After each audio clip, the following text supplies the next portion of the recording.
بسم الله الرحمن الرحیم.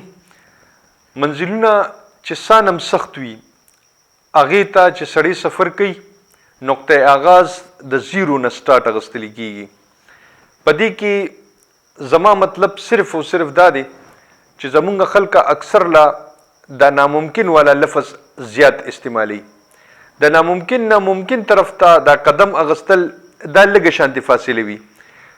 دا لږه شانتې فاصله صرف مهنت او کوشش لږ شانتې غواړي چې کله سړی په منزل طرف ته روان شي او هغه ځان له منزل خوښ کړي وي چې زما منزل زما ټارګټ هغه دی، بیا دته دا مشکلات او دا رکاوټونه اسم نشي ویلی، خو صرف او صرف داغه سټریټجی، داغه مهنت، داغه کاوش، داغه کوشش، داغه خواري دا میټر کوي.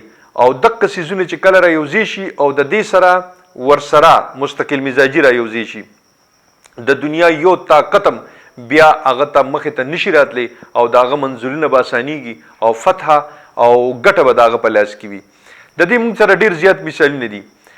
په امریکا کې ابراهم لنکن نوم به تاسو اورېدلی وي، د چېرته د کونسلر والا انتخابات هم نو ګټلي، خو سیاست کې لګیو او په هغې کې خپله خواري او محنت کوله. اخر د امریکې داسې صدر شو چې نن د هغوی په نوټونو باندې هم د هغه تصویر شته. دا په څه وجه باندې؟ دا په خوارۍ او په کوشش باندې.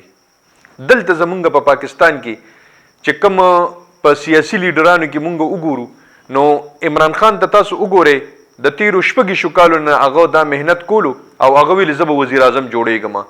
تاسو وګورئ شپږ کاله پس د هغه محنت او هغه خواري هغې رنګ روړلو او هغه وزیر اعظم شلو.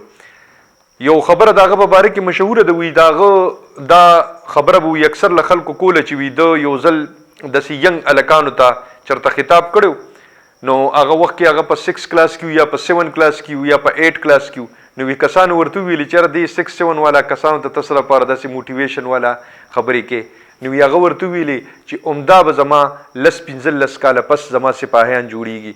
او تاسو اوس وګورئ نن په ټینیجرز کې په ینګ جنریشن کې هغه ټول نه زیات پاپولر دی.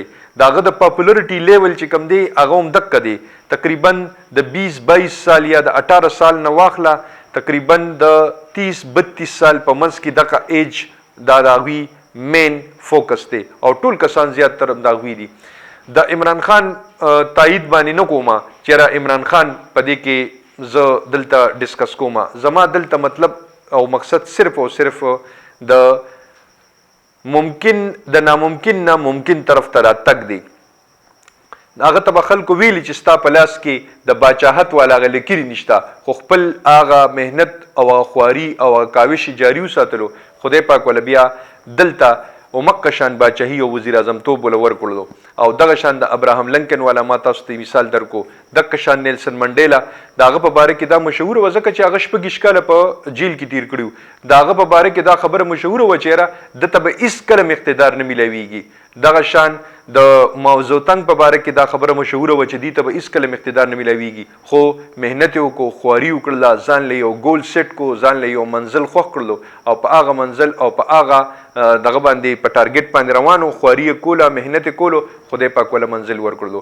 که مونږ هم محنت کو، مونږ هم خواري کو، ځان له ګول سیټ کو، انشاءالله حقیقي کامیابي به بیا زمونږ هم په لاس کې وي. خوشحاله او بریالي اوسئ. د لوی الله په امان.